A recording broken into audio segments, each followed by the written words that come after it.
Unapata mwingine anaweza hiyo, mimi sijui. Lakini kwa yote Mungu ni mwema. Kama nimesimama hapa na ninaongea, kuna siku singejaribu kuongea.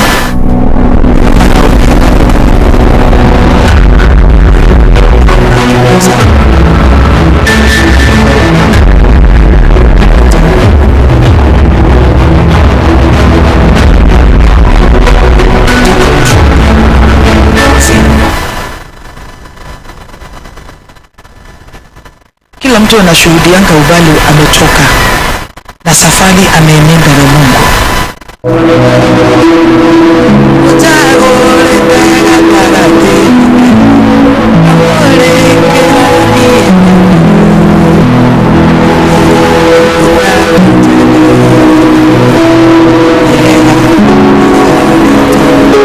Na safari napewa siku. Ukiona nikisimama hapa nikisema CFC sieti kuliko ungejivili kwega, usinichukulie na ubaya. In fact, I'm here to stay, not unless Mungu aseme kitu kingine. Na niko hapa kufanya ile kazi Mungu ameniita nifanye. Na wewe uko hapa ufanye ile kazi Mungu amekutoa hapa ufanye. Kwa hivyo sinifanye yangu na wewe ufanye yako. Si ndio? Si ndio? Lakini nisione yako nikana kwamba ni nzuri kuliko yako, niingilie yako. Imagine Mungu atanigonga tu. Praise the name of the Lord. Nitagongwa tu. Na shukuru Mungu sana sababu that Friday mkono wa Apostle ulininasua mahali. Tulikuwa tu tumekaa hapa tunaimba. Inyendero ya gai kadiraga ile kifafade mukuru. Mtu mwingine anakuuliza kwani unakuaga na sukari? Sijawahi sikia. Kwani unakuaga na pressure damu ya unonga sude kama igata? Aje sasa. Tumeiba nimekaa tu chini. It was so much unfortunate. Nikaona mtu tu amesimama mbele yangu with a black gown. Na akanithreaten venye alinithreaten. But I thank God because niliona tu mkono wa Apostle ulimuondoa tu. After there it was a history. Sijui, I think wale waibaji nilikuwa na wao walijaribu kunielezea, hata leo hii sijawahi shika what happened. Sijawahi shika, sijui. But I thank God. Praise the name of the Lord. Sababu maybe ningelikuwa na huko kwa barabara ama mahali pengine popote, ningekuwa peke yangu, you never know. But I thank God ya kwamba amekuwa mwema na mwaminifu kwangu. Tusimame kwa miguu yetu, tusifu Bwana.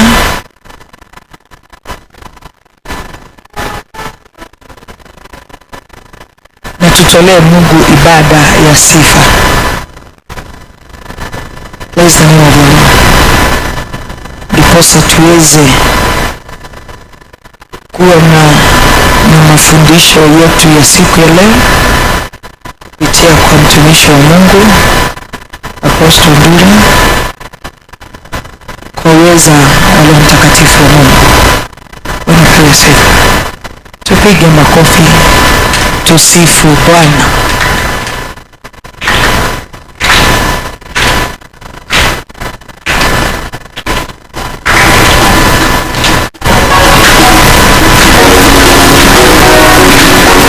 Makofi mazuri kwa Yesu.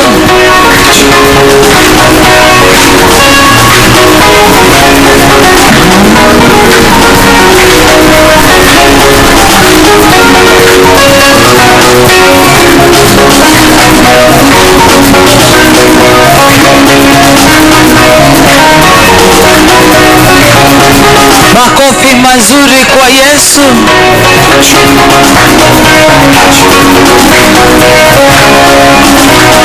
Onaiwaiwe shangwe, naiwaiwe shangwe, shangwe naiwaiwe, onaiwaiwe, naiwaiwe, naiwaiwe shangwe shangwe naiwaiwe oh naiwaiwe shangwe shangwe naiwaiwe oh naiwaiwe makofi naiwaiwe shangwe shangwe naiwaiwe oh naiwaiwe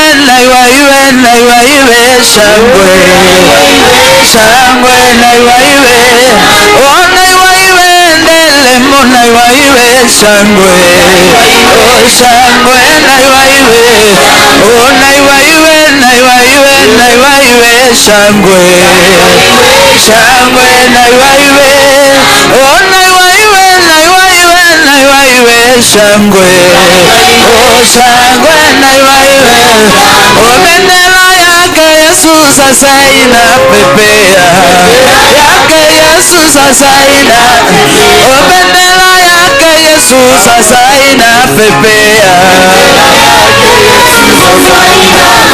oh pepelusha bendera yake Yesu sasa inape oh bendera ya ushindi sasa inapepea yake Yesu sasa inape oh bendera yake Yesu sasa inapepea yake Yesu sasa ina oh bendera ya uponyaji sasa inapepea yake Yesu sasa inape oh bendera ya amani sasa inapepea yake Yesu sasa inape oh bendera yake Yesu sasa inapepea yake Yesu sasa oh pepelusha bendera yake Yesu sasa shangwe na vigelegele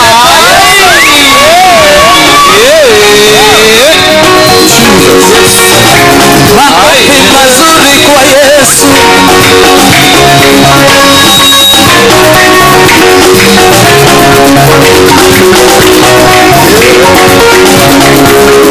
amenitendea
haleluya shangwe na vigelegele kwa Yesu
Baba, tunakushukuru, asante kwa neema zako. Umetufaulisha katika malengo yote, tumeona mkono wako ushindi. Baraka ni zako, upendo umeonyesha. Asante kwa watoto hao wamekuja kwa ajili ya mafundisho neno lako. Nitumie kama chombo kwa baraka kwa msaada. Kwa jina la Yesu Kristo naomba, somebody say amen.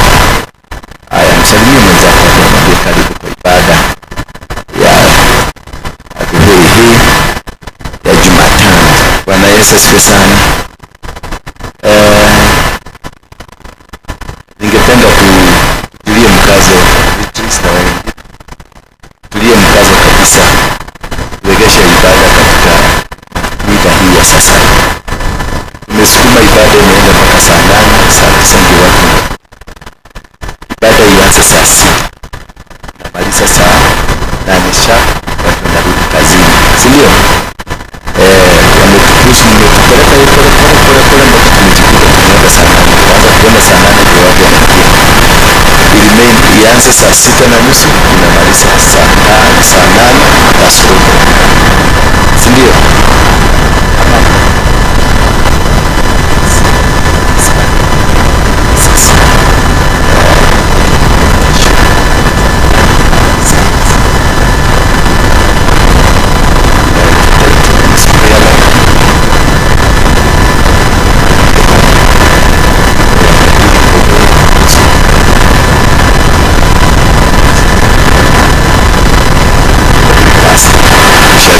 For those who want to come for prayers, kwa sababu sasa watu wa saa 8 ndio wanakujanga for those prayers, si ndio? We need to have a specific time for teaching, then a specific time for prayers. Bwana asifiwe sana. You can sharpen that sound kidogo so that you can be able to move properly. Today, as I told you on Sunday, we will be engaging into the topic of forgiveness. Sema forgiveness. Msamaha. Mwambie mwenzako msamaha. Muulize msamaha ni nini? Amekwambia? How do you forgive? Jerry, how do you forgive?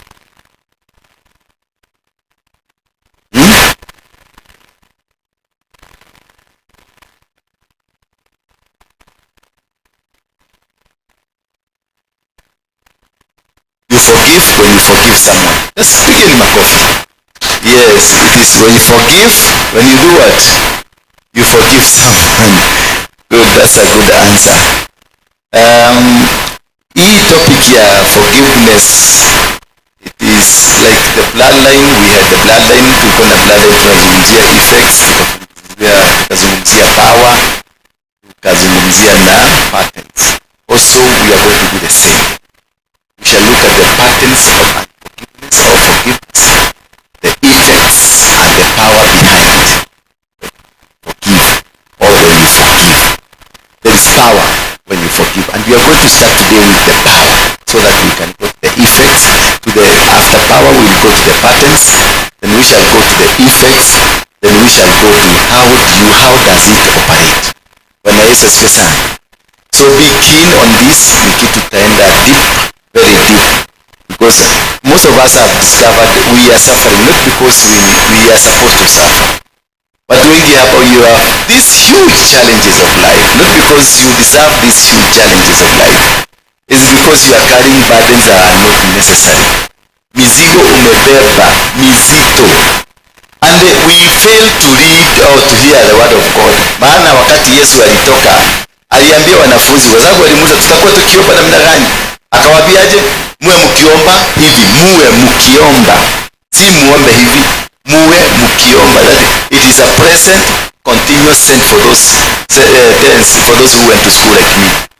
If you really understand it. Because kuna ile past tense and present tense, and we have continuous present tense. See then? Yeah. Past participle. Hiyo siku ikuitilia. Hiyo siku ikuitilia. Hiyo wenu hapa kudu. Watu hapa kudu ndio walikutilia hiyo. Walimu najua hapa kudu ni nini? Nini? Hapa kudu.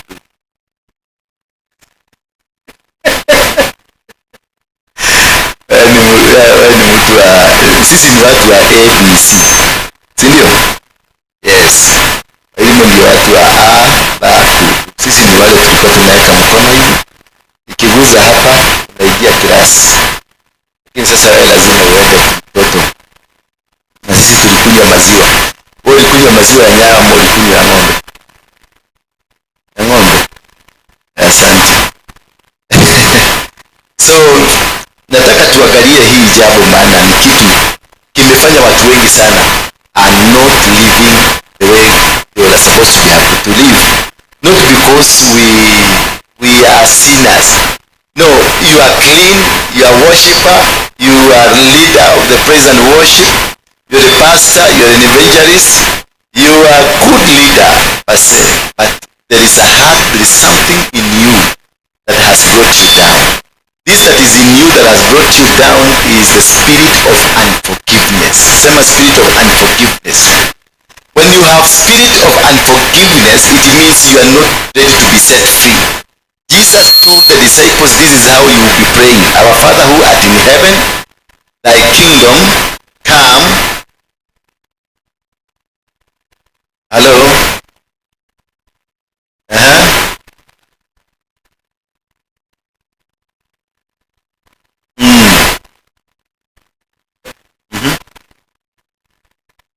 So put that caption. Forgive us our trespasses as our Father who art in heaven, thy will be done. There is no condition. Hallelujah. Thy will be done. Our Father who art in heaven, there is no condition. Thy will be done, no condition. But when it comes to forgiveness, is as we have done to others. Hallelujah. So anything that you have failed to do to others does not come back to you. If you have not forgiven anybody, if you have not been able to release that spirit that is in you, then it means that you are bound. You are bound by a force that will not allow you to succeed. Many people that have failed to forgive, they are in a life that is full of bitterness. Sema bitterness. I think I'm very far from you. I need to come closer. Kuja nitokee here. Yangari.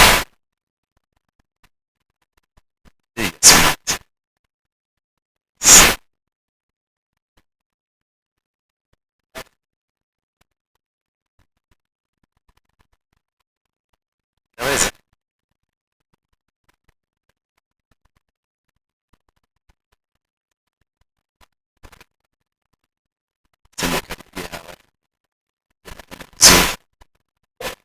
God bless you for being an obedient girl.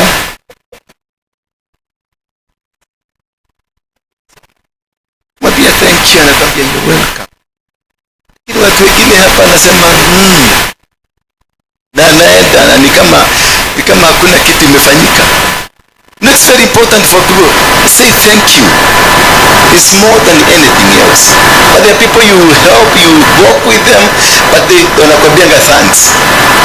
Thanks. You know, there's a big huge difference between thanks and thank you. Thanks ni madharau.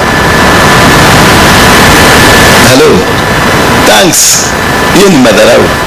But when you say thank you, it's a spirit of humility. Hallelujah. And that is what we'll be discussing today. What are the foundations, the fundamentals of forgiveness? To answer that class. Yeah, foundation, the fundamentals of foundation. We are going to look at the book of Colossians 3, chapter number 3, verse number 13 to answer number 12, so that we go step by step. These two topics, if you realize, the previous one, the bloodline naive, tutaenda very slow. And I will be perfectly a teacher, not a preacher. I want you to understand it.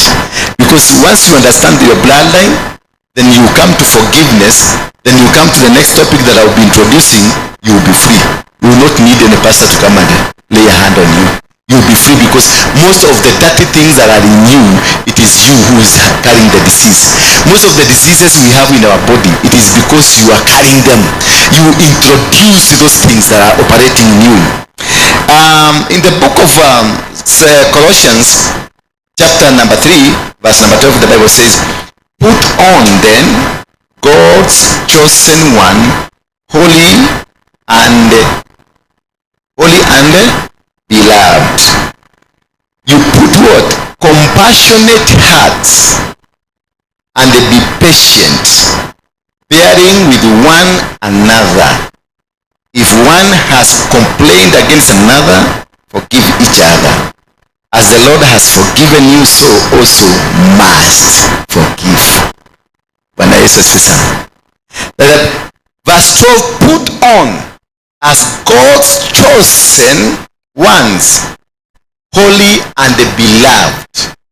That you put on this situation of understanding, because already you are a chosen one and you are holy.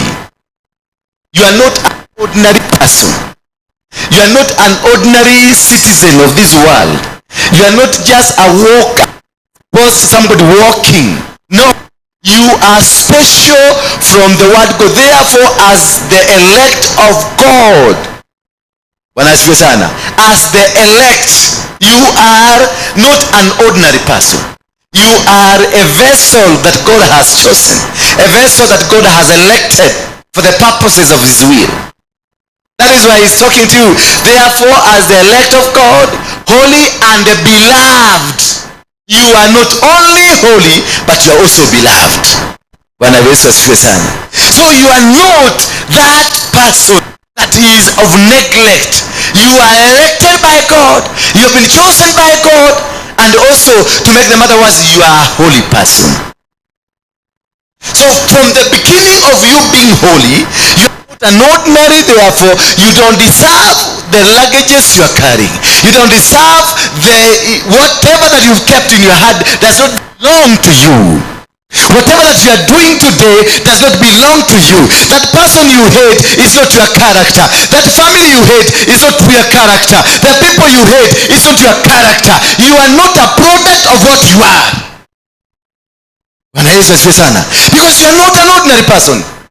You are a holy, and above all, you are beloved. You are unapendwa. Hallelujah. Now unapendwa na nani? God loves you. That is why you are holy. God has set you aside for the holiness of his kingdom. God has set you aside for the love, for the power, for the authority that he has given us. But look at yourself. Are you doing, or what is in your heart, is it what is a reflective of what you're supposed to be? Who is here that doesn't have a person as a graduate? Who is here? Lift lift up your hand if you know in this world hakuna mtu ambaye unamchukia, unambeba huko. Kile kitata kienu, kile kianko, kile kishosho, kile kineni, kile kimjama kimanager, kile kisupervisor. Bwana asifiwe sana. All of us, we are in that trap of serving the devil. If you have somebody you hate on earth, you are a perfect candidate, a perfect child of the devil. Because you are not doing the will of God, but you are doing the will of the devil. You are not doing the will of God. You are serving the master devil. Because you are not doing as he wants. And he has told you that he loves you. You are a beloved and a holy person. If you are a holy person and you are beloved, then you don't have room to hate anyone. You don't have room to enjoy or privileges of having a grudge because that man mistreated you. Yes, that man held you kianguvu na akakufanyia matendo kianguvu. Now you have a child that ukimwona unaonanga kio kimwanaume. Hallelujah. That's a permanent mark that we have. But this permanent mark, why will we allow it to be there? Yes, you are raped. You have a child. When you see this child akifanya maneno unakumbuka kile kimwanaume. Yes, you have an uncle. Wakati you really needed somebody to help you to go to school, somebody to help you to go to something, and your uncle had money, had everything that you needed, but he was not there to help you. Yes, you went to a church like this one, but people, you are broken, your heart was broken, you were just feeling bad, you needed somebody, a shoulder to lean on, and instead of finding a shoulder to lean on, somebody came, an usher came, a member of the church came, and they did whatever they did to you. You left this church with a lot of bitterness, and now you hate that church. Then you are not holy, and you are not beloved. You are not what? You are not holy, and you are not beloved. Those that are beloved, they don't have a room to entertain at which the devil wants you to be. Hatred is it is a system of the devil to engulf you, to put you where you live a life that is not worthy God. Then he says, put on tender mercies. See, the Bible is really cautioning us and putting us in a line that we need to understand that this is how we need to live. That when you know that you are an elect of God, a holy of God, a of God, then what you are supposed to do? You are supposed to put on tender mercies. You have a heart that has mercy upon people.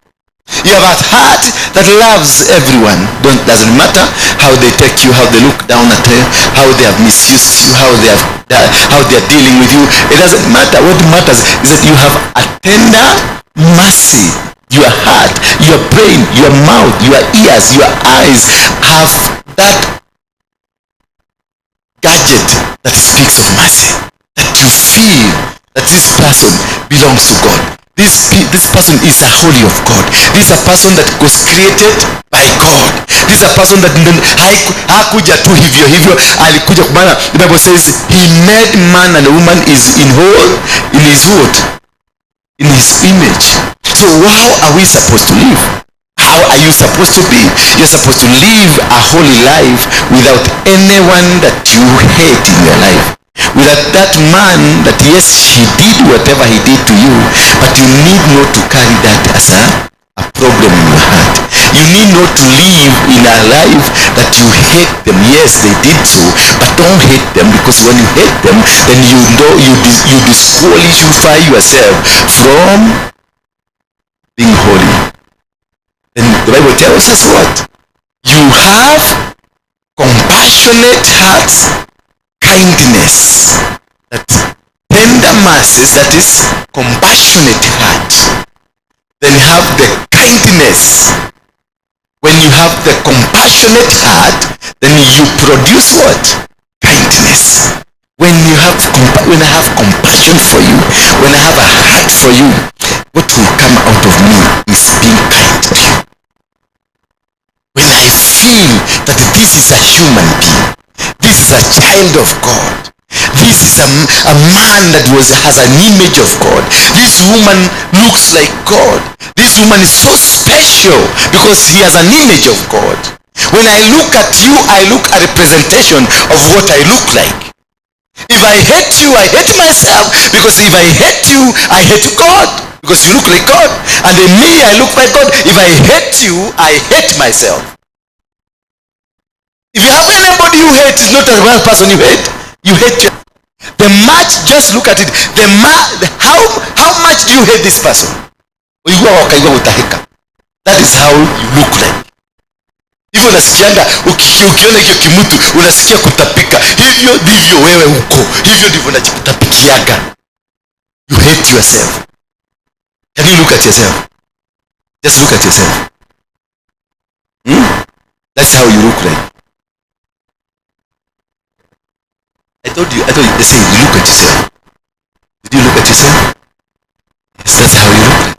If you hate anybody, you hate yourself. Because you are hating the image that is God. Hallelujah. Then what happens? Then when you have the tender mercies, you have the kindness. And this kindness, if at all the kindness is in you, what happens from there? You have what we call the humility. You are able to stand. You are able to withstand any pressure. You are able to hold on to anything, no matter how bad it is, no matter how hateful it is, no matter how grudging it is, no matter what. You are able to walk with people. Yes, you know this woman want to kill you, but you walk with her. This woman was backbiting you yesterday, but you walk with her. This woman was saying about you, but you walk with her. You even sit down and share a meal together. You even invite them, come to my place and live with me. You know this is a snake, but you are walking with it without fear, because you have what God wants you to be. You can only have fear if you have hatred. If you have anything you fear, is because you don't trust yourself. You hate yourself. When you hate yourself, you degrade yourself to a level that you don't allow God to be in you. You don't allow God to be part of you. You don't allow God to take supremacy of you, because when you have God with you, then nobody can be able to shake you. The Bible says those who are with us are more than those who are not with us. Because why? Because you are with God. With God, everything is possible. And if God is on our side, who can be against us? Nobody. Because and this only can happen if only you are walking in the ways of God. Hallelujah. So when you have humility, what is humility? Those are the qualities of, if you know, for you to know that you have a spirit of forgiveness, this is what I'm telling you, this is what I'm teaching you today, that you must be holy and beloved. But above all, you must have the tender mercies. If you don't have tender mercies, then you know you don't have a spirit of forgiveness.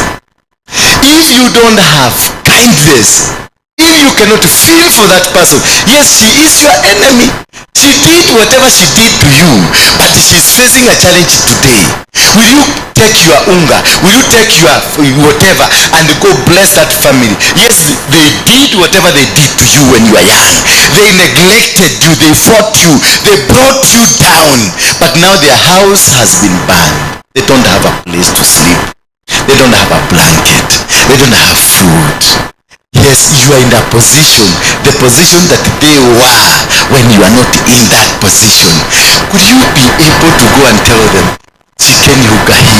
Will you be able to carry your blanket, the best blanket you have, and take it to them? Will you be able to take the cups, the plates to take to them? Will you be able to go and comfort and console with them? Will you be able, will you? And they have never wanted even to see you. They have never wanted to come anywhere near you. Hawajawahi kutaka kukaa na wewe. Wanakuona kishetani. Wanaona ni kama kimavi kimekuliwa mahali fulani. Wanakuona ni kama kitu kibaya. They hate you passionately. But now they are in a position that you were when you needed them. Now they are in need of you. But they cannot come approach you. And still in your heart, you hate them. What will you do? Will you stay at them as they sleep in the nights? Will you eat with your children, enjoy food nicely, yet they are not having food? If you can, will you give it to them grudgingly? No.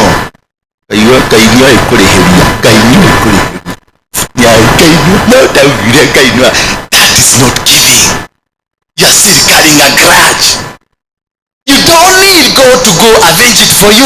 You don't invite God to come and avenge it for you. No.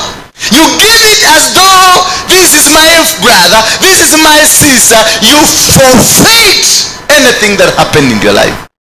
You forfeit the grudges. You forfeit the spirit of hate. You forfeit everything and come to this brother. Tell him, my brother, you're an image of God and God has instructed me to bring it to you because God has reserved it in my house. I was not using it. I had kept it somewhere just for time like this one. Will you be able? Yes, you will give because you are the need. But how will you be going home triumphantly?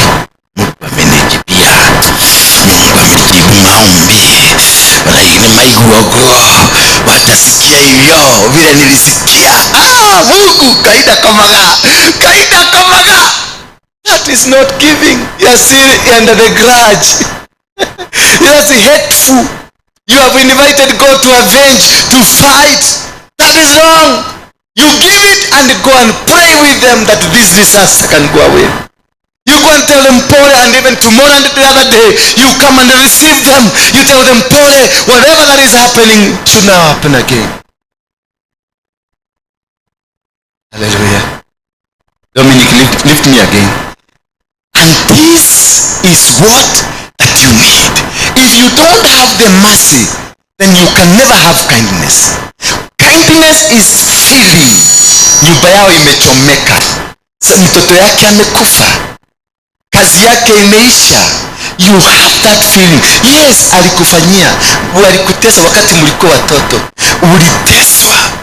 Waliwatesa. Walikuwa wananyima chakula. Walikuwa wanaambia mwende mkalale di watoto wao wakule chakula.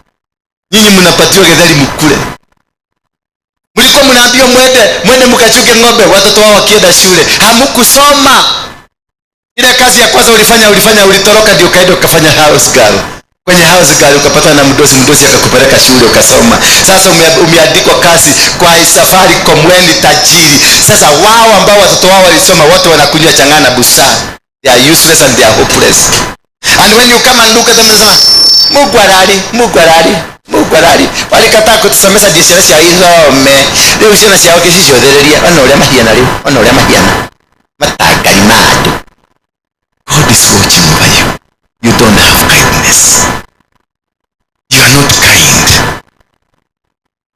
You are not what? You are not kind. So you don't qualify to be called a forgiver. If you have ever went back and challenged or said something because God has come back or something has happened to them and say, it is their time to pay back. It is their time.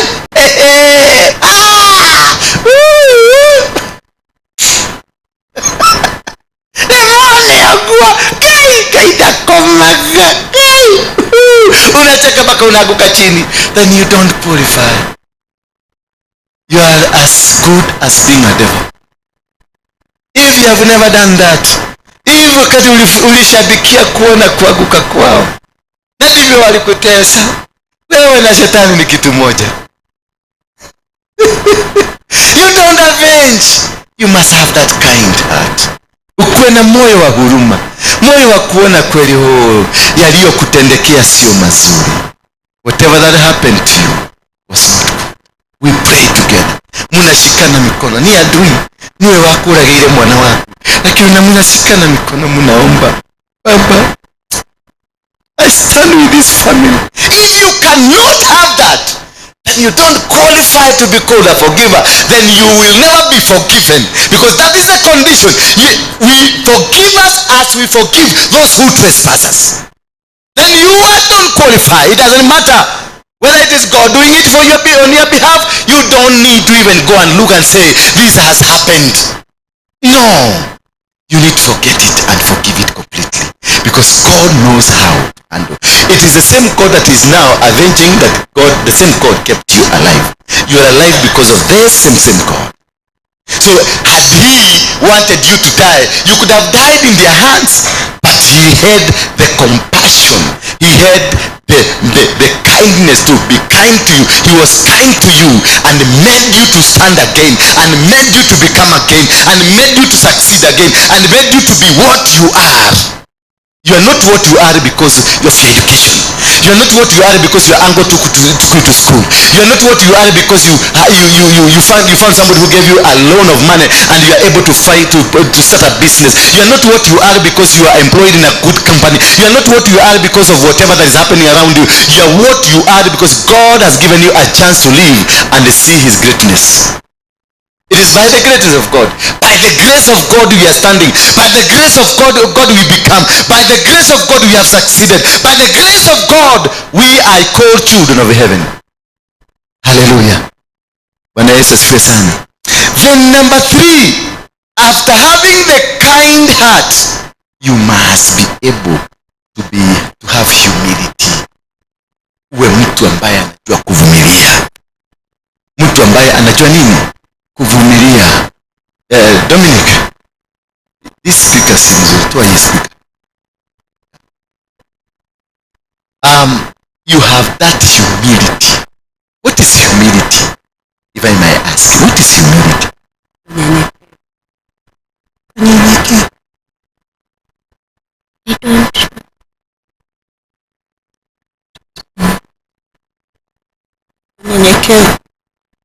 Kunyenyekea. Ushawahi nyenyekezwa? Sasa wacha wewe kujinyenyekeza. Ushawahi kunyenyekezwa wewe mwenyewe? By who? By the devil of God or God himself? I wish you can be nyenyekezwa vizuri, because I don't see in this church anybody who has ever been nyenyekezwa.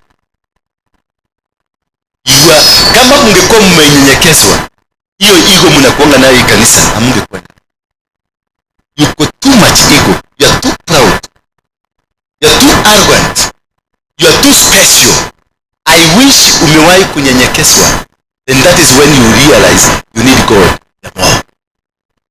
If wacha shetani, hata usitake shetani akunyenyekeshe, ambia Mungu, just go and do this prayer. I want to send you to go and do this prayer.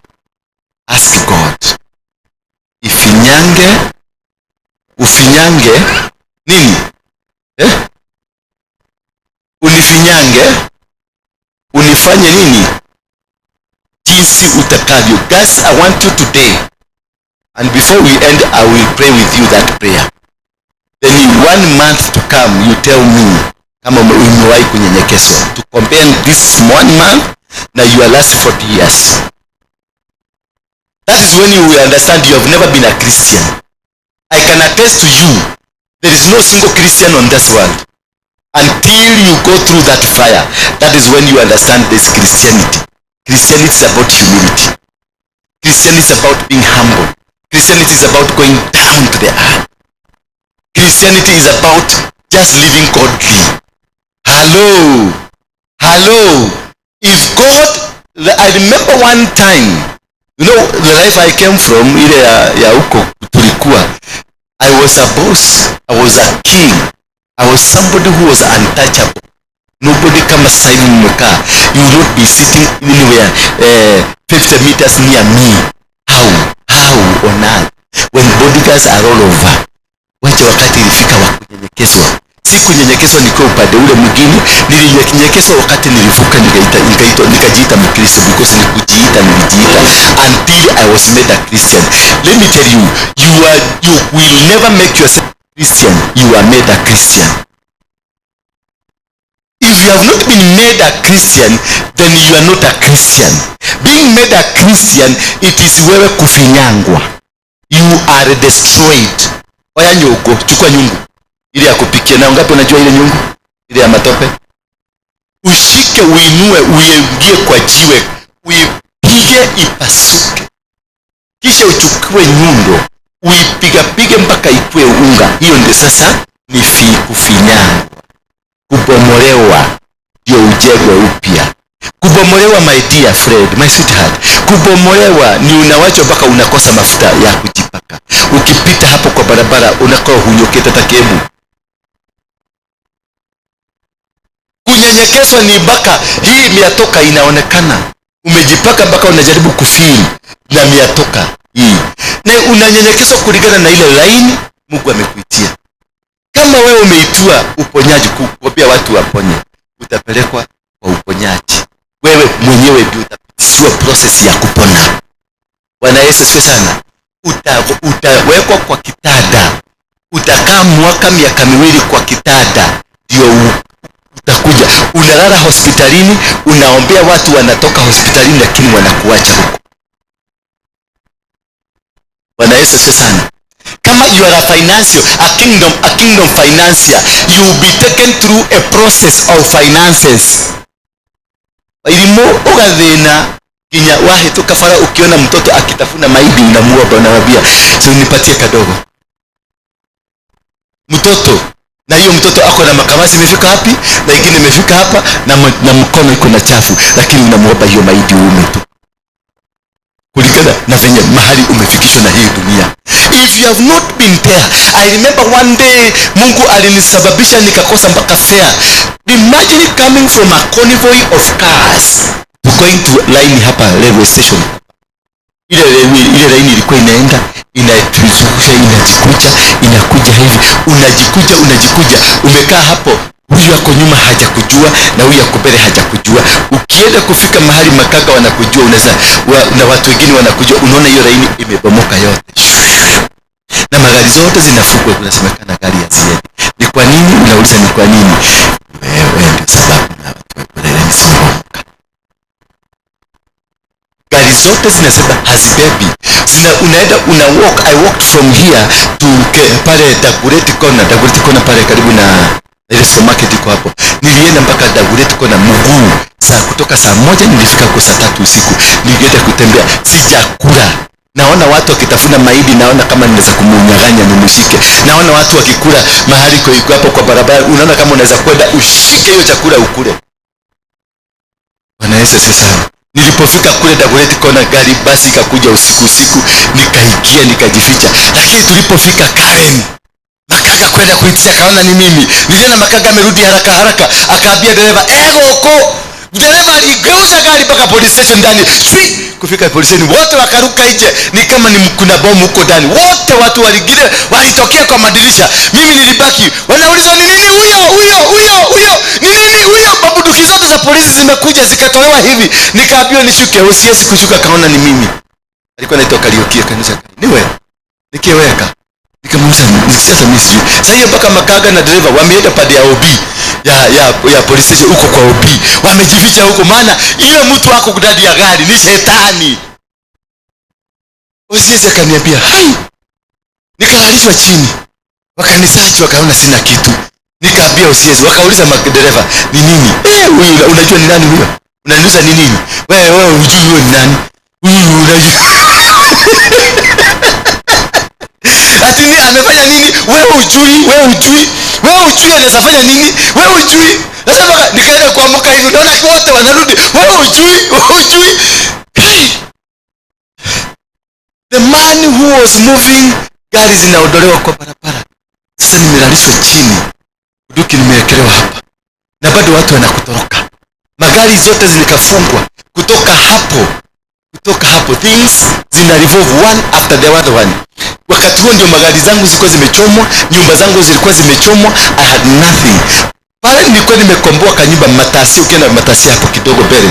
Kuna mahali nilikuwa nimekomboa kanyumba Kabao, na nilikuwa nimemtuma mtu mwingine hadi akomboe nisijulikane. Kanyumba tulikuwa tunalipa 600. Kumbe mwenye hiyo kanyumba alikuwa wapi? Kwa hiyo. Sasa mimi nikaenda, mimi sikujua. Mimi nikaenda asubuhi, mwenye nyumba venye anakuja na routine check kwa nyumba. Mama alikuwa bio.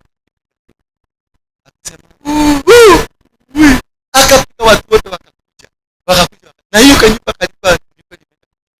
Mkiki wasinione na serikali isijue. Akatakasa area yote na siku. Alirusha vitu zangu zote na ilikuwa gunia ile blanketi ya mattress. Tulikuwa tunaweka nikatengeneza makaratasi nikaweka kwenye nyasi. That was my mattress. Coming from a clean life. Kulalia makaratasi.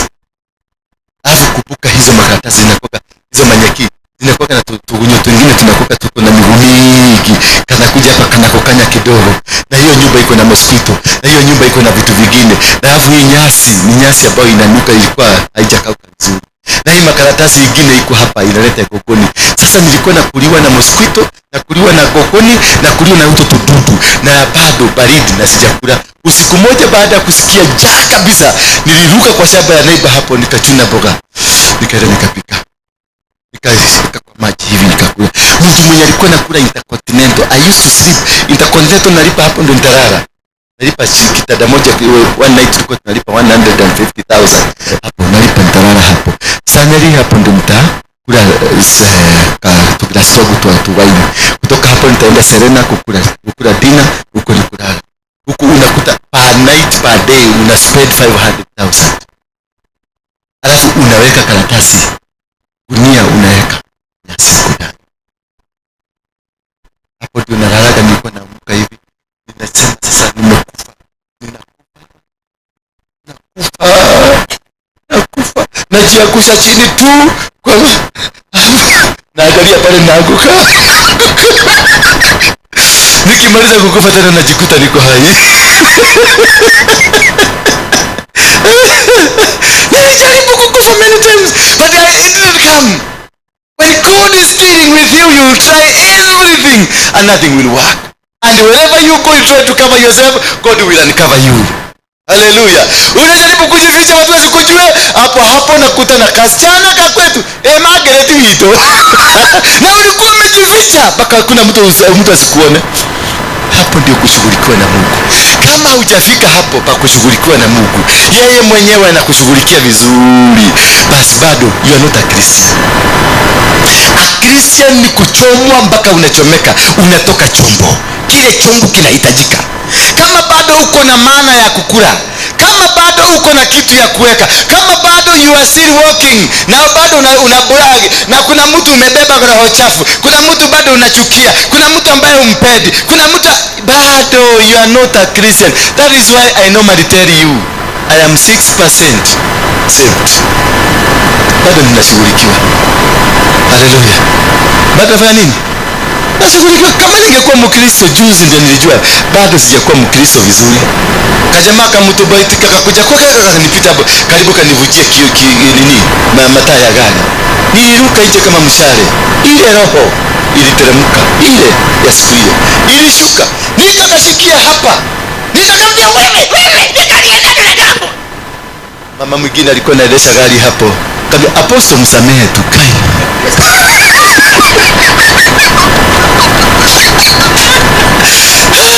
Nikakaacha, nikarudishwa kwa gari, nikaenda nikajua kumbe sijaokoka. Yes, kama you have that in you now, you are still not yet saved. Don't tell people you are saved. You need to be saved. You need wanakugoga unatoka. That is why Jesus said ukigogo hapa, patiana hapa. He didn't mean kugogwa. He mean the challenge. When the challenge comes, you are able to handle the challenge with peacefulness. Hallelujah. When everything is not working around you, nothing is working for you, then you can be able. Bado unavumilia moyo. Unaona huyu mtu amekupangia kukuua. Huyu mtu amekuwekea mpaka sumu. Basi niliwekewa sumu hapa. And God was really watching over me, because there is a time I worked, ni wakati nilikosa, nikafeel I'm dying. Unajua niliwekewa sumu. Sikuwekewa sumu kwa sababu niko na biashara tunafanya na mtu. I'm just preaching the people. I'm just preaching the good. Na Mungu nikauliza, huyu hapa tu. Tuzi zamani. Hapa tu nikauliza Mungu. Then Mungu, what kind of a God are you? How will you allow these people to poison me? Nikakata kujibu. Kaka kidogo naona mtu anakuja nakwambia, niliona ni kama hauko ni hali nzuri. Nikamuuliza how did you see it? Unaweza venye Mungu anakutesa? Alimleta. Nikamuuliza how did you see it? Nikasikia kuninyanyua, nikaingia hapo. Nikaingia upande huu mwingine, nilikuwa natafuta kisu. Nilikuwa nataka nimkupe. Nikae hapo, tukae naye sasa aniambie already niko na poison kwa mwili, it's burning, the body is burning completely. Now I'm looking, nimetumana, nimeita mtu wa nje rafiki yangu akuja nipeleke. I had to be taken to hospital, but nobody I told here. I went there nikakuta it was not, ilikuwa mild, lakini it was not good for my health. Bwana asifiwe sana. Na huyu mtu umemhubiria, huyu mtu jana juzi ndio alikuja akaniambia nyumba yake imefungwa, ukatoka ukaingia kwa mfuko ukatoa 30,000 ukampatia. Huyu mtu alikuja ukaona kiatu yake imeraruka, ukaenda ukamnunulia kiatu mpya. Huyu mtu ndio alikuwa, yani kila kitu amevaa, hata ukimwona hivyo wakati anakuambia hivyo amevaa nguo zako zote, ni wewe amevaa. Hapo anakuja kukwambia nilihisi sasa niambie sasa wewe nilihisi aje. Sasa niambie kama wewe hujaokoka vizuri, si ningetuka. Wakati nilianza kufikiria hivyo nilianza kurudi, yule mtu wa siku ile akaanza kurudi. Bahati mzuri Mungu akakuja haraka, Mungu akaona uja qualify kwa hii.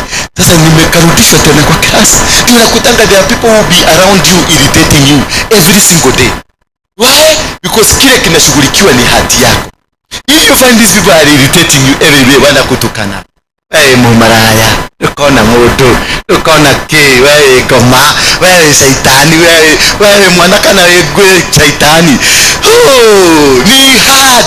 God is preparing you for a greater position, but before you get to that greater position, you must be circumcised. Lazima hati yako itengenezwe, inyoroswe, ndio wakati wengine watakuita ndogo unasikia kama wamekwambia Bwana asifiwe. Mungu anakuja anachukua vitu zako, unaona ni kama ni baraka zimeikia. Unakuta kanyumba kako kamefungwa, unasikia ni kama baraka zimekuja. Wanakunyang'anya biashara yako yote, wanaichukua, unaona ni kama ndio Mungu ameshuka. When you reach that angle, that is when you know yourself. But for now, I 100% tell you, there is no Christian on earth, including myself. If you are a Christian, lift up your hand. Are you a Christian? Nobody is a Christian. Never be. At a bishop, at a nani, nobody is a Christian. If you listen to somebody and do against that which God does not want you to do because you are a human being, then you are not a Christian. A Christian is agreeing God to make you afresh. Kufinyangwa ni kupigapigwa. Hiyo nyungu ilikuwa ikipiga chakula, inapigapigwa, inavunjavunjwa, inakuwa destroyed, then inarudishwa to the process number 1. Inakuwa inakaushwa. Ikisha kaushwa, ikifikiria sasa imefika mwisho, kuni zinatengenezwa, inachomwa. Sasa katika hiyo hali ya kuchomwa ndio unasikia kile kitu ulikuwa umekishikilia zote zimeanguka chini. The husband ulikuwa naye mzuri ameanguka chini. The car you used to drive imeanguka chini. The nice house you used to live imeanguka chini. Ulikuwa ukitembea watu mpaka wanasema hi Wairimo. God bless you. Nobody is akikuangalia hivi unaona mpaka watu wanaambia watoto wao ndio mtigabi kule ngoma. You become isolated mpaka hata inzi zile za Wamasai. Mnajua zile za Wamasai? Unaifukuzaga hapa inaruka hapa. Unaifukuza hapa inakuja kwa mdomo. Unafanya hivyo inaruka hapa inakuja. Aziendaki ya vesa. Nilonko. Utashida. Kwa sababu zimezoea Wamasai ambao hawaziulizi. Sasa zinashindwa huyu ni nani amekuja kwa territory yetu. Unakuta hizi kama 8 ziko hapa kwa hicho zimekaa hapo. Zinanyonya ile kitu ya white. Zingine ziko hapa, zingine ziko hapa, zingine hasifukuzwi. They are at home. Sasa Wairimu amekuja na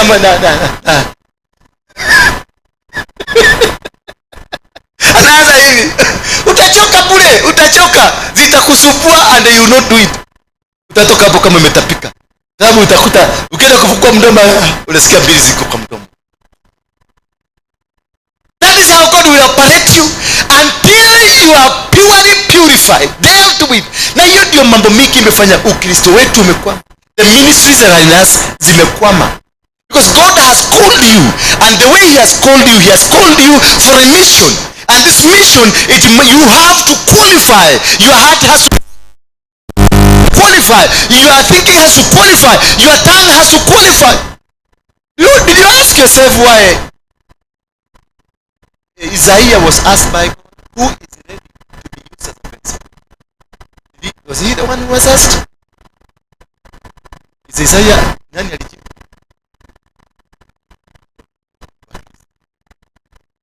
Nani alijibu? Isaiah answered, here I am. He was a Christian of those days. He was willing to serve God. He was willing to walk with God. But he thought walking with God is walking in the park. He's walking just freely. Immediately aliposema, here I am, Mungu alimshika mdomo.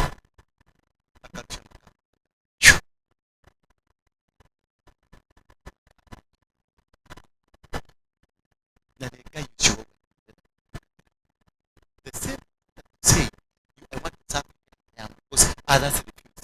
Instead of that, he puts a hot charcoal.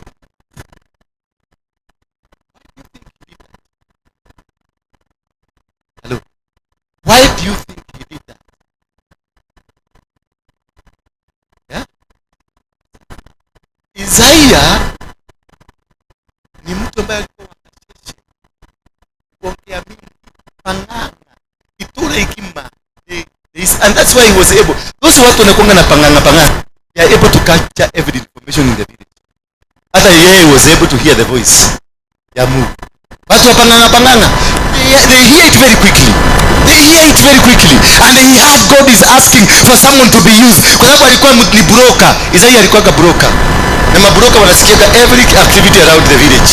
Ndio wanajua kuna nyumba fulani inafanywa renovation, kuna nyumba fulani inafanyika nini, kuna kitu kinafanyika nini. They are always at the hand to come because wapo wanajua wanatengeneza pesa. Isaiah aliulizwa, au Mungu aliuliza, who can I use? Akasema here ya. Na Mungu kwa sababu alijua huyu jamaa ni wa kasisi, alituliza kasisi kwanza. Aliweka makaa. Kuchoma hiyo ulimi. Ndio hiyo ulimi, whatever it will be saying, itakuwa ikisema ya kutoka mbinguni. Some of us are in that challenge now. Some of us are facing that kind of a challenge. Some of us are now down to earth. Not the down to earth that you've taken yourself there. You've been taken by God. And you have been taken by God because you refuse. Ulikatalia pale kwa kazi ukisema, Mungu usiona hapa mimi nimesoma, si unipatie nafasi nikae hapa. Hapana, kisomo ya dunia sio kisomo ya Mungu. Kisomo ya kufundishana, mimi nilikuwa nimekatalia huko. When I started doing the crusades za kwanza zangu, I did them Mungiki. The way you used to plan for the Mungikis and everything, that's what I did. Crusade tulifanya pale kwa Bwana. Ya kwanza kabisa ilifanya nilikuja Waruinge. Na nilikuwa nimetumia almost $1 million because walikuja wale sita kunitusi, walikuwa wawili watu.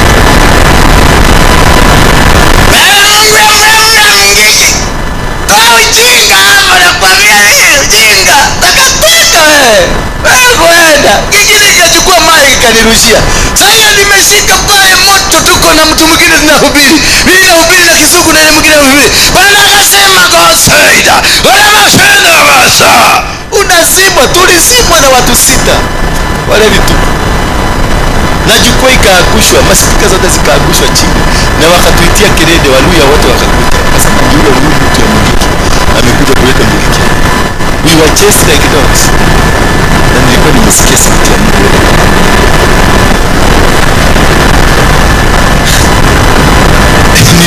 Nilitokea polisi. Una imagine the man who used to get Kawangware mzima ikisikia niko area. Kawangware yote watu wanaingia kwa manyumba wanatulia. Nipite kwanza, wanauliza ni mwani yake itoka. Then I ran to the police station for sababu ya when God is bringing down the ego that is in you, He will make sure He puts it where you deserve. He puts you to the corner where you cannot come out. And once you find that amekuweka kwenye hiyo kona, wache kungangana. Don't fight. Relax. Let Him do His will. And that's why He say, our Father who art in heaven, Thy will be done. Where? On earth as it is? Yes. That's a prayer. Hiyo ni prayer ya kuuliza ufinyagwe. Ukiomba prayer ya kufinyagwa, utafinyagwa my dears. Mutafinyagwa, mutatengenezwa vizuri. Nakubali tu tengenezwe. Mimi nilikubali last year tukiwa pale November. kule City Stadium mwezi wa Novemba, ndio nilikubali. Kumbuka hiyo miaka ingine yote nilikuwa na madai. I was not doing God. I was doing gimmicks. I never did it. Harrison alikuwa amenipush nifungue kanisa. Nikamkubulia kanisa. I never. I was lying. Ndio the work kako. That is why ulikuwa unaona siku na hubiri mahubiri ya kusaidia watu. Ilikuwa mahubiri ya fujo. Wale watu wa madawa kuja hapa hawakuwa na maana, na kali mnakaa tu kama matakataka wajinga. Sikuwa na maneno ya kuhubiri because I had refused to be taken down. I had refused to be led, to be organized. Because when you come to the kingdom of heaven, you must live according to the statutes and the plans of heaven, the master plan of heaven. You will not have anybody you hate. Right now here, mnasikiaga huyu mama kama huyu ananiulizaga, hata tabika na kama the boss. Unasikia kwa mwalimu akuza kama ni mimi wewe. No, sina ubaya na wewe, ninajua mahali huko. I was there once. But I have been forward. I have been forward until now. I see anybody not as an enemy. I see everybody. I see God. I know it's a process. I know this is a process that you have to achieve. For humility to come to you, you must be put down. It doesn't matter how big you are. It doesn't matter how strong you are. It doesn't matter how educated you are. It doesn't matter how well connected you think you are. When God decides to work on you, He brings you down to a level the people, including your own children, will run away from you. I reached a time when the children, my own children,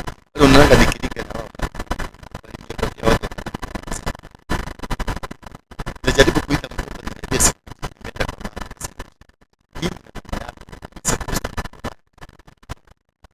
Na nakapigia simu kananifinya, wakapia na watu wadogo. Nilikaa mwaka mzima alone in the house. Nikaandika msichana wa kazi akatoroka, akaenda. Nikaandika wa pili akaenda, nikaandika wa tatu akaenda, nikaandika mwanaume nikafikiri wanawake wananitoroka. Nikaandika wa nne alikuja siku tatu akaenda. Na hakuna reason ya kwenda. Because God wanted me to be alone in the house to be treated. To be treated. Hallelujah. Akili yako ikuwe treated, itengenezwe vizuri. Iwepo ile kitu, ile dawa ya kutengeneza miti ingeka siku moja. Don't allow to argue with God. When God has chosen you that this is the time I'm going to bring you down, He will bring you down for His benefit, not for your benefit. You know, that is why there is no argument. When God is dealing with you, there is no argument with Him. And if He has chosen that He is dealing with you, there is nothing that you are going to argue with Him. And you are not going to die. You will try to die, but you are not going to die. When He has chosen that this is the time I am going to deal with you, He is nothing. There is no negotiation. He will deal with you according how and when and to what extent. Hello. Unakunywa dawa ya inaitwa ya Marathion. Unaikunywa inafanyika soda ya Coca-Cola, unafanya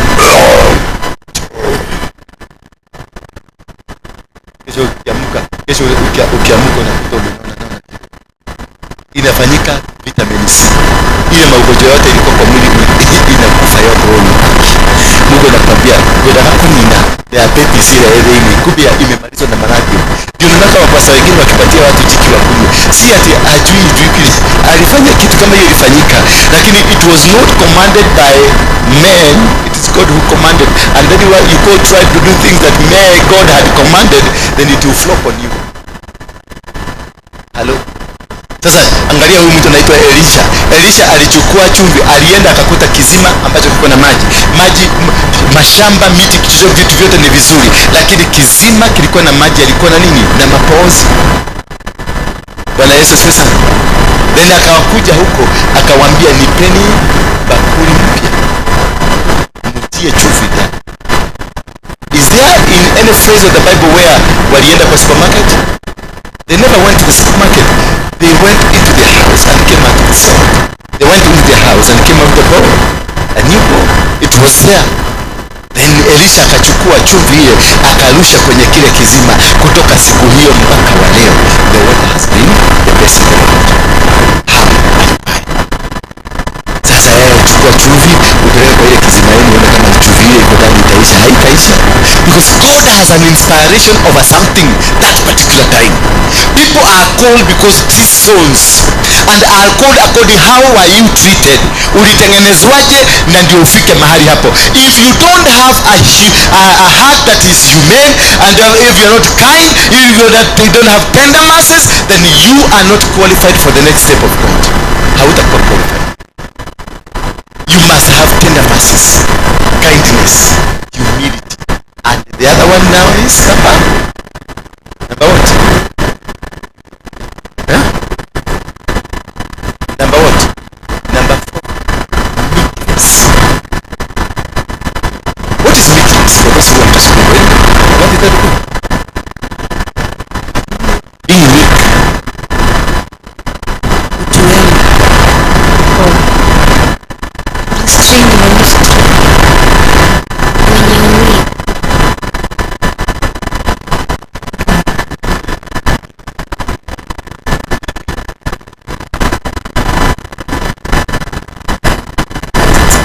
Can you feel somebody say to meek? Then you have no class. Everybody is a you don't restrict anybody. You treat everybody equally with equal measure. You are God will glorify you. When for God to test your meekness, he gives you a powerful position. Hallelujah. He gives you money and he gives you powerful position. Power, something that you can do. He will open for you a restaurant, he will open for you a shop, his company. He will give you a ministry, he will give you a responsibility to become a tumadasi hapa. Then he keeps away and watches over you. How are you going to do? Just gives you charity, secret, treasure, all those kind of things, because you want to see how will you treat other people. The position, that is when God wants to give you a position. He checks on your meekness. For God to perfect you, he must see how are you able to work with people. Yes, utaletewa watu wanatoka. Remember when we started the ministry, the first people that came on the show was really stinky. I remember one Sunday tukiwa kule city study, then walikuja machokora wakajaa mpaka unakaa tu unasikia this is a toilet, you are inside a toilet, huko kwa mafia. Hello, na ni Sunday wa siku and you are expecting wamama wasafi kama hawa kuja kanisani. Na wameingia asubuhi saa 2, wamesema pasta tunakupenda, tunakusindikiza. Akafanya kwa lauda Paul, tumekuja aki pasta mazetu tununulie chai. Alafu unasikia sauti na kwambia waketi na viti za kanisa ni nani? Na jana usiku ulikuwa nenda kwa fumigeta, ndio kuweka fumigation, kuua makunguni na mamende jana usiku. Hawa watu wa makunguni na mamende wamekusindisha. Na kuna wamama wako na magari pale nje wanakuja, wale ambao ndio wa finance, ndio wanalipa rent, ndio wanataka ile tithe mingi, wako pale they are about to arrive, kwa sababu wanafika sana. Kiti kimekaliwa na mtu, akiamuka hivi unaona ni oil kinakuwa kia black, kiote kinakuwa kia black. Na wamama wale wako support kanisa wako karibu kufika. Unasikia sauti na kuambia ile pesa umetumia, nenda kwa gari na kuta umetumia shilingi 20,000, nunua mikate. Sasa unaona amecommand hiyo pesa imetumwa na mtu amesema, na ametuma ka message anasema nimekutumia. Mimi naitwa Neni, niko Australia, nilipata namba yako kutoka kwa FEB, nimekutumia shilingi 20,000. You support the needy. You support what? The needy. So the needy naye Mungu kwenye roundabout, the needy wote wameletwa hapo ndani. Na kuna wamama hawa walikuwa nakuja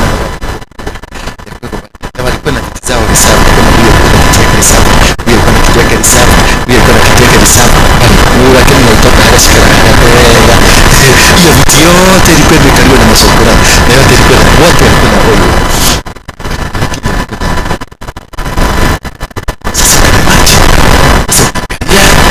Kanisa imeisha. Sababu nani atakuja sikia? Namba 2. Watu wananijua mimi ni wa kundi ile ingine. Nikajua kanisa sasa kidogo polisi ndio hapo. Kaka kidogo polisi wawili wakaingia ndani ya kanisa. Kumbe wanafuata kijana mmoja alikuwa ameiba nini? Mnyang'anya mama simu hapo chini. Na walisema ameingia huko. Kwa hiyo kanisa ya huyo mtu.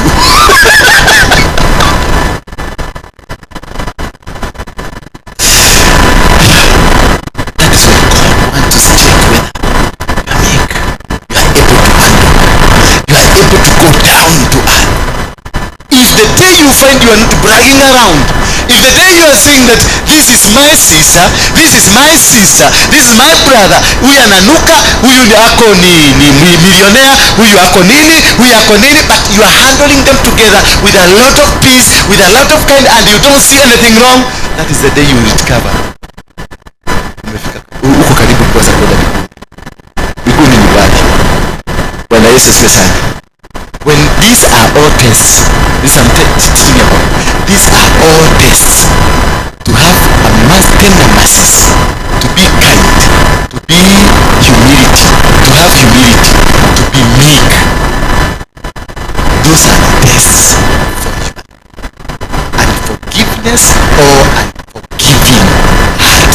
Whether you have a forgiving heart or you have unforgiving heart, you must go through this. Lazima uchunguzwe. Lazima kwako kupatana na kimzee, kikuja kiboyfriend kizuri kiko na pesa, lakini kikilala usiku kinajisahau, kinajiachilia kwa kitanda.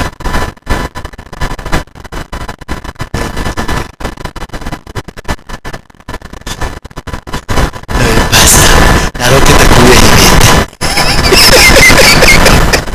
We mhonoki, asha, naroketa kimudo kehivete wakekele kikaini watu mila mwotu. Na hatu alipia Mercedes. Kumi mtu wa sasa imagine kutoa mattress hicho na neighbor, immediate neighbor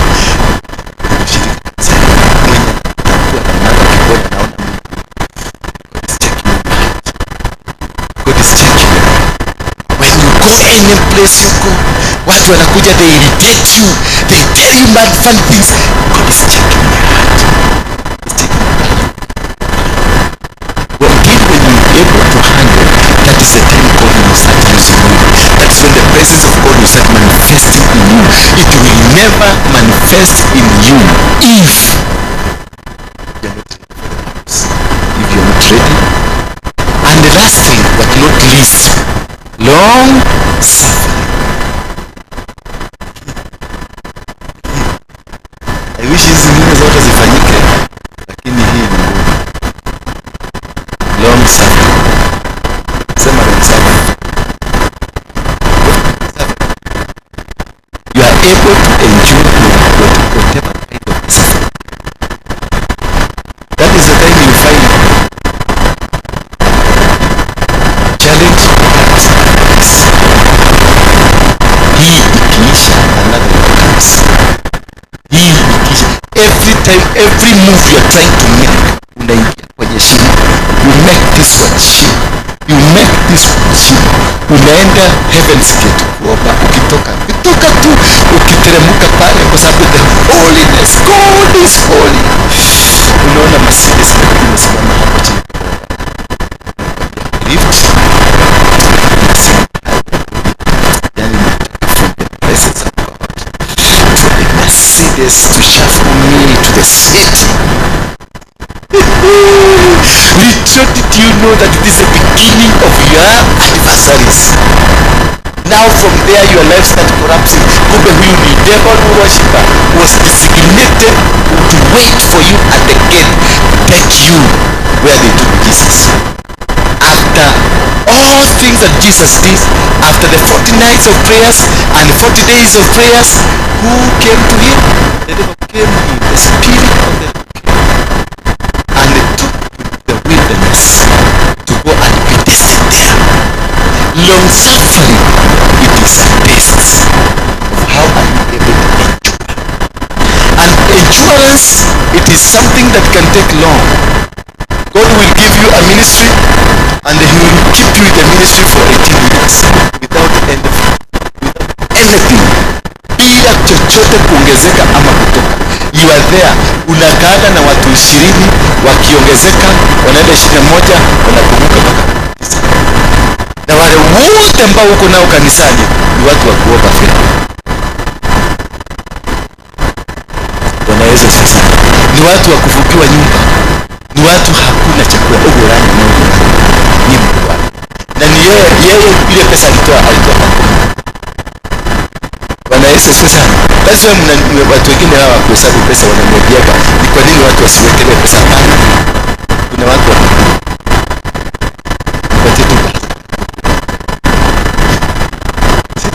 mama kama huyu unaweza kuona amevaa vizuri lakini hana kitu. Ako kwenye hiyo process ya kushughulikiwa. Sasa usimtie tadaibu. Sasa atakataa kuamka. Maana watu wanamuona ako anakuwa na gari, pesa ya mafuta akosagi ya kukuja na akirudisha gari nyumbani inakuwa paki.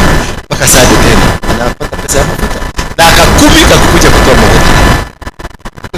Anataka kuambia how are you able to endure? Una uwezo mgani wa kustahimili? Anataka kuweka mizizi na nguvu na stamina so that you can be able to stand in a manner that the devil when Satan atakuja you will not be shaken. That whatever they will say about you, you will not be shaken. Let me tell you one thing. Nobody can shake this country, this Kenya, this world. And there is a scandal. Scandal. Scandal inaweza kumwekelea sasa. Nimevumilia. Ninajua how to handle these things. Sema nimeelewa.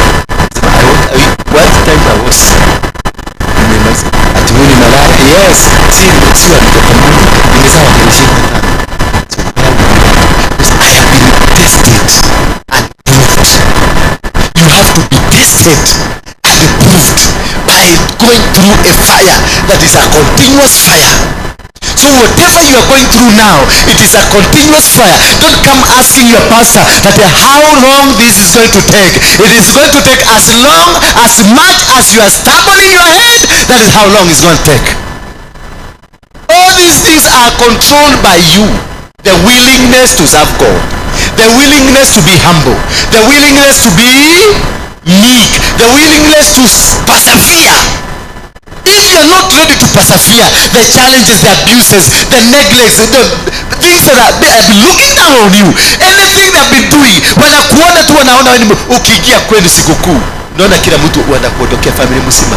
Wanasema tatole mrogi ni apinyi. Na ni kwa sababu Mungu alikutumia siku moja ukatoa unabii, ukaambia familia mtubu ama kuna mtu mmoja atakufa na mtu.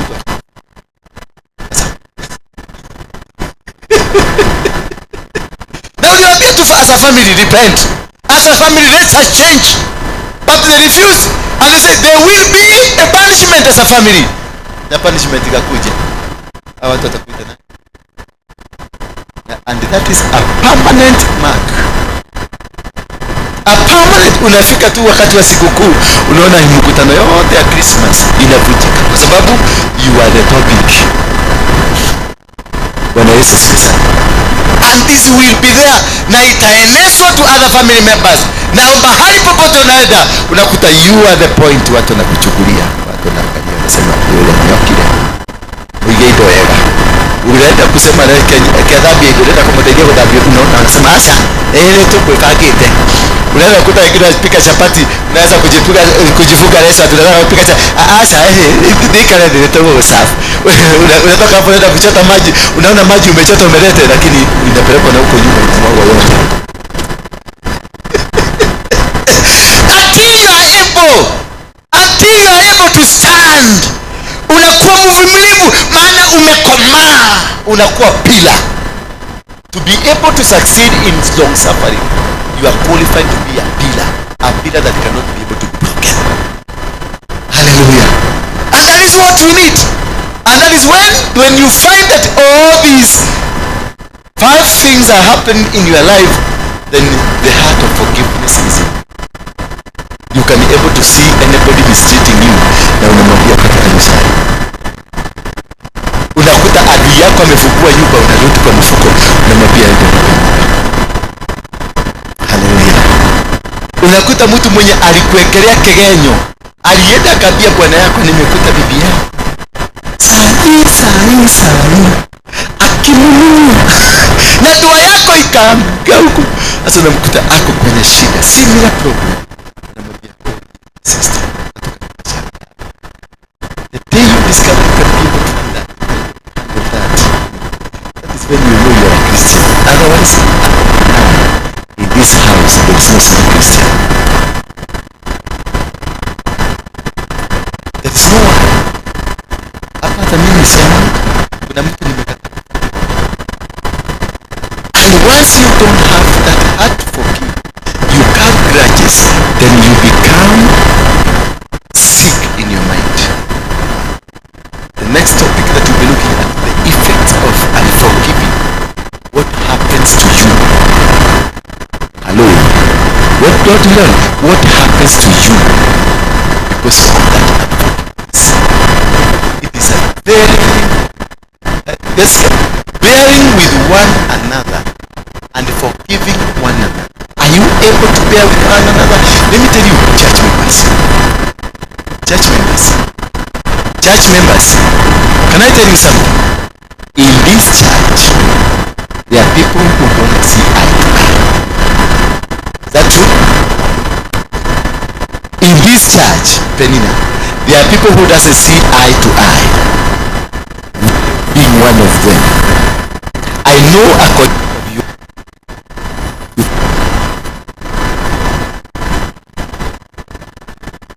You know who? Imagine a colleague here, a church member here. You cannot sit at the same table and have a continuous conversation without you being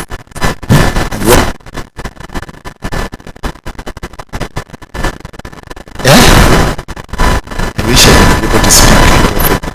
I wish I could be able to mention. Let's come. Here. There are people who have pissed you up that you don't want to see. Here. There are people that you feel that you can even give. No, just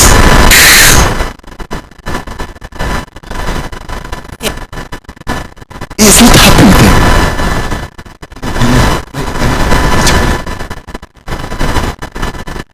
You're not happy in this where Jesus is being taught. In this where this church. What about pale kwa soko? What is happening there? Yeah, it's bad. It is worse. Then when we call ourselves that we are Christians, we are not Christians until we are passed through these 5. When you go through the 5 and you pass the examination, because most of us we have failed. Tumeanguka. Most of us we have failed. Most of us if I walked out right now, niende kama venye nilikuwa nimeenda nje, tuseme this is the one who will be preaching here. How many of you will come? Utakuta Saudi ya kwanza, the next Saturday nobody will come because you don't worship God, you worship the man of God. And that is what has led us Christians to be in total challenges that have killed our lives. We are not able to succeed because instead of worshiping God, we are worshiping men. Why? Because you are not able to forgive and to love. Because if you are able to forgive, you are able to love. And if you are able to love, you are able to see God through the mirror of love. God is love, and love is what? And always let love lead in whatever you do. Let love lead. When you love leads, there is no single day you will have somebody you hate. There is no single day you will have somebody you don't want to see. There is no single day you will have somebody that you cannot talk to. I'm telling you, by the time we finish this topic, I want to assure you one thing.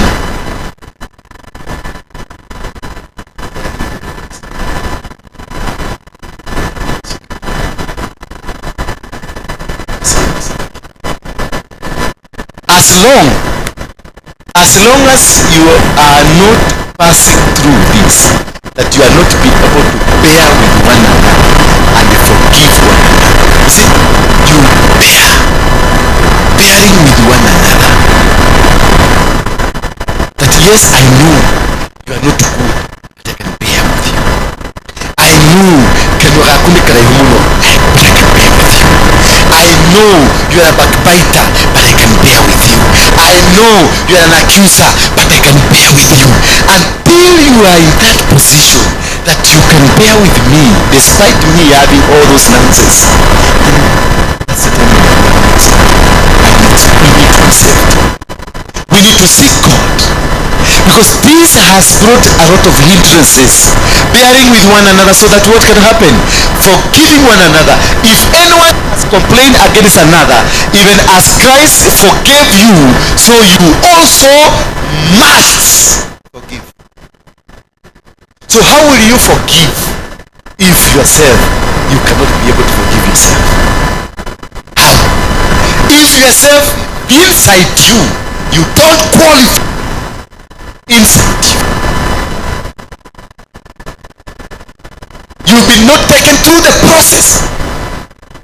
You must be handled and allow yourself to be handled so that you can become pure for the usage of the kingdom of heaven. Otherwise, don't lie to anybody.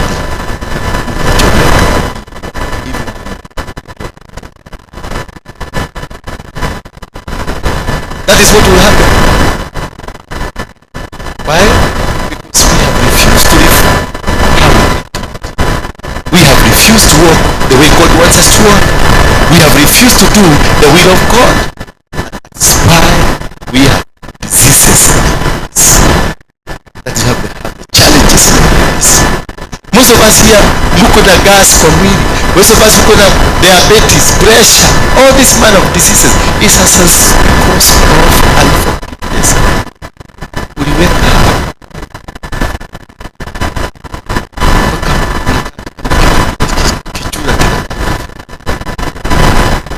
Mtu nafikiri kuburide na buride, kumbe si kuburide, ni ubaya ile iko ndani yake. Kitu kile kudhini bakona roho ya ukiconnect hapa hiyo roho yake itapiga maji kutoka takaini kwa kanirudi vile inapiga. Hallelujah. Bwana Yesu asifiwe sana. Are we together? Verse 14 nasema, and above all this put on love, which binds everything together in perfect harmony. Above all, you put love. Love binds you together, binds everything. But above all these things, put on love, which is the bond of perfection. If you put love, you never need to have an enemy. You never need to have anybody that is against you. You'll be able to walk, to live in a holy life. You'll be able to do things without fear. Because you are bound together in the Spirit of God. Because you are bound together in the spirit of understanding. This is the will of God. This is a perfect will that God has given us. How many of you feel like this message was funny? How many of you today that feel unaona kweli hii message ilikuwa inatoka mkono yako juu?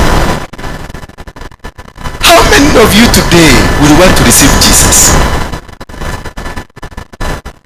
as their personal Savior? How many of you will want to receive Jesus as your personal Savior? How many of you will want to continue with the devil? How many of you will want today, that today I want to drop the devil, I want to walk with Jesus? Lift up your hands. Okay, so you want to drop the devil, you want to walk with Jesus. So all of us here, we need repentance. We need to repent. Is that true? Is that true? Because that's the beginning of everything. That's the beginning of us moving forward. That's the beginning of us being changed. Because all of us, we are devil worshippers. Mpaka hapo tumefika. Mpaka hapo tumefika. We are devil followers. We need to tell this devil, we don't need you. I have nobody I need to hate in my life. I have nobody I need not to talk to. I have nobody that is not somebody in my life. Everybody belongs to God. Everybody loves God. Everybody is a child of God. Everybody, I have no right to hate anybody. I have no right to have any grudge with anybody, no matter whatever they did to me. Are you ready to put on down the grudges, the enemies, and now embrace everybody for God to forgive us, for God to love us? Because it is a condition. The Bible says it is a must. If you are not in it, you are out. Hallelujah. It is not me. The Bible says it's a must. Able to rudisha nyuma kidogo where they say it's a must. Verse 13.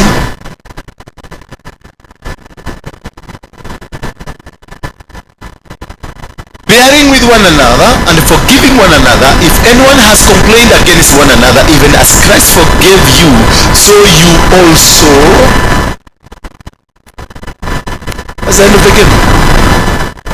Hakuna story mingi tunazungumzia. It is a must for you to be called a child of God. It is a must. No compromise. I'm sorry for you. I know you used to think that you are a Christian. You are not.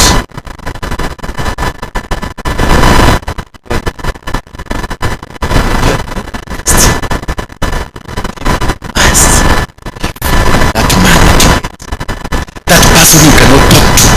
That person that you cannot even hata utakaki muda ukaiwa utakaki. Until you are able to one monokona. That's the time you will call a Christian. Otherwise, you are zero. All of us here, including myself, we are zero.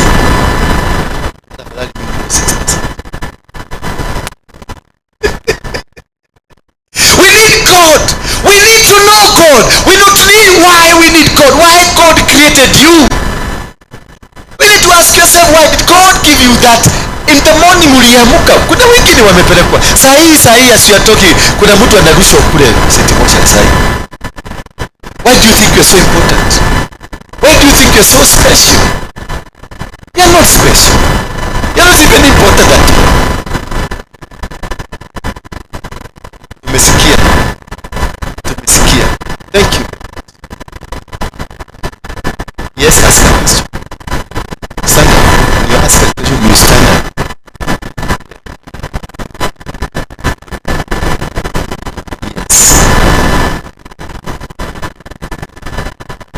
The allowance of God, He is seated on the seat of the throne. The decision for you to become, or the decision to become, is so much. The devil went to God, Lucifer, and told God, Job is worshiping you because of what you've given him. Then the devil sought permission to go and execute this man. God never spoke to Job. He let Job do his will. He never spoke to Job.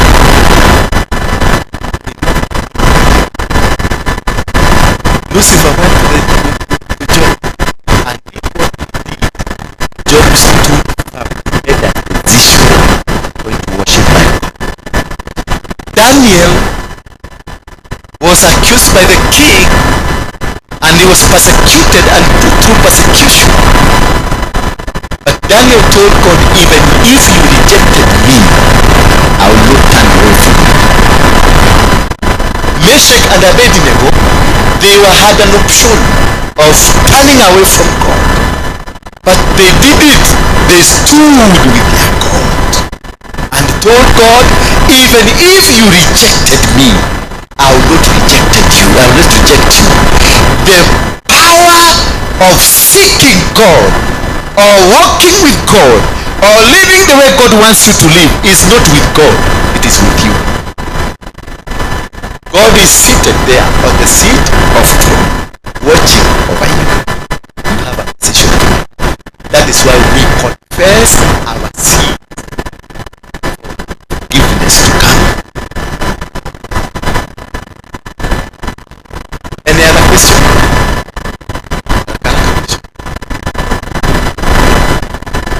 Question? Yes.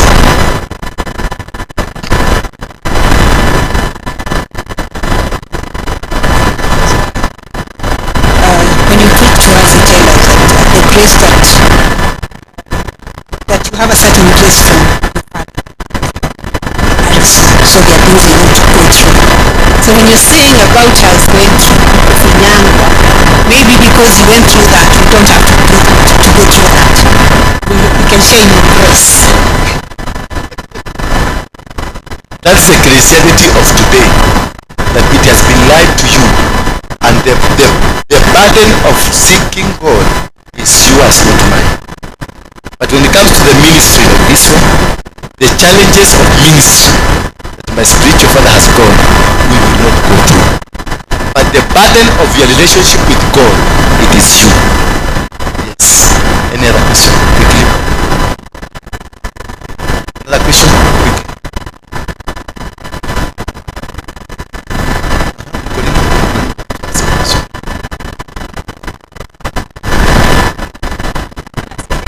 Get excited. For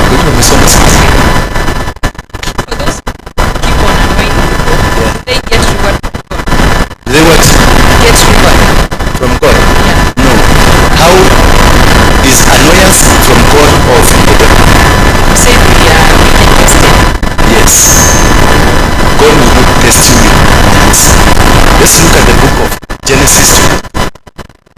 After all these things, God tested Abraham. How did he test Abraham? He asked him, give me your son, the only son whom you love, but for a burnt offering. Because of the obedience of Abraham, he gave the son, went with him to the mountain, but as he was about to kill the boy, is it a sheep or a goat? The sheep was in the bush, and he was told, turn. God will never put you to a situation that you will not be able to come out. But the devil will put you to a situation. Like now, if you abused this brother, that's a situation you have put a grudge, a permanent grudge with him. But until you confess,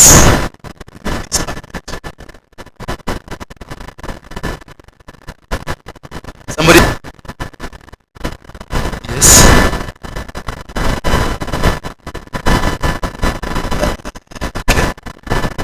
Yes.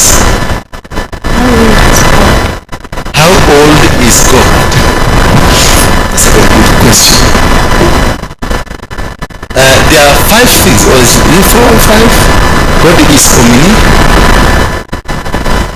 Is omni. Is omnipresent, omniscient, omnipotent, transcendent. The 5th one, tumemaliza tano. Therefore, who else has it? God has been there forever. Yes.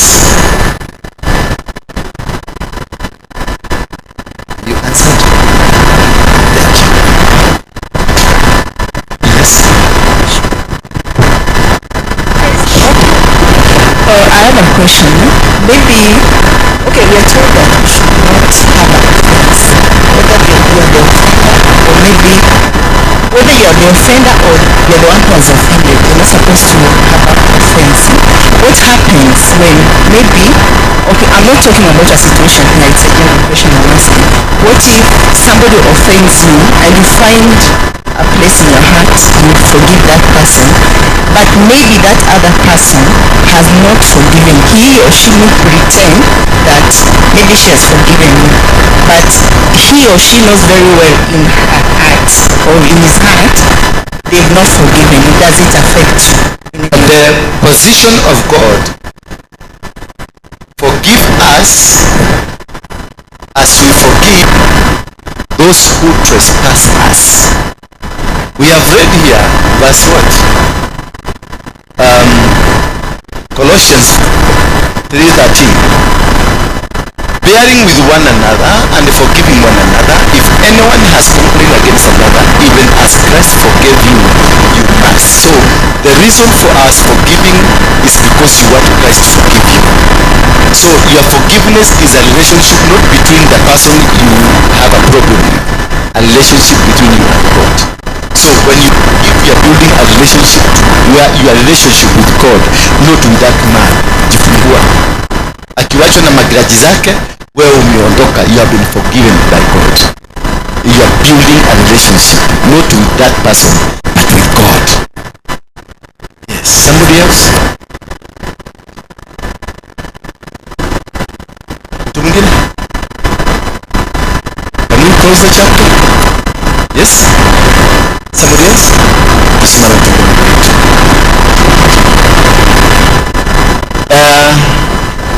Tomorrow we will be looking at